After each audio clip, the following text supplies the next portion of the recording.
মানুষ চাইলেই যদি সব কিছু অনেক সহজে পেয়ে যেত, তাহলে কি অপেক্ষার কোনো মূল্য থাকতো? না, মূল্য থাকতো না। মানুষকে সুখে থাকার জন্য মানিয়ে নিতে হয়। সকল পরিস্থিতি সুন্দর করে মানিয়ে নিলেই জীবন অনেক সুন্দর হয়। সুন্দরের আলাদা কোনো সংজ্ঞা নেই। সুন্দর অথবা অসুন্দর মানুষের দৃষ্টিভঙ্গি। তাই মানিয়ে নিতে পারে যে ব্যক্তি যত ভালো করে, তার জীবন ঠিক ততটাই সুন্দর হয়। আমরা আমাদের জীবনের গতিতে চিরকাল চলে যাই। জীবনের গতি আসলে জীবনের মতোই চলে যায়, কিন্তু আমরা এর মধ্যেই সুখ দুঃখ হাসি কান্না এগুলো নিয়েই জীবনযাপন করি। এর মধ্যে আমাদের সুখও থাকে, হতাশাও থাকে। সেই হতাশাগুলো মানিয়ে নিয়ে যে আগামী দিনগুলোতে যেতে পারে, তাদের জীবনটাই সবচেয়ে সুন্দর হয়।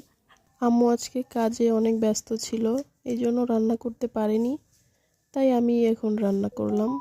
রান্না আসলে আমি পারি না, তারপরেও চেষ্টা করলাম। কিন্তু খেতে মোটামুটি ভালোই হয়েছিল, একদম খারাপ হয়নি। তবে আজকে রান্না করতে গিয়ে অনেক সমস্যার সম্মুখীন হয়েছি। এই জন্য আজ বুঝতে পারলাম আসলে কোনো কাজই এত সহজ নয়। আম্মু যখন রান্না করে খাওয়ায়, আম্মুর কিন্তু অনেক কষ্ট হয় এভাবে রান্না করতে। আমারও অনেক কষ্ট হয়েছে।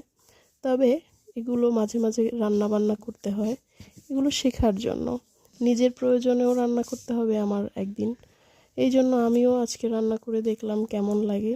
যাক, ভালোই লাগলো, এটা একটা নতুন অভিজ্ঞতা হলো। আমার রান্না আজকে আপনাদের কেমন লেগেছে সবাই জানাবেন কমেন্ট করে। আসসালামু আলাইকুম।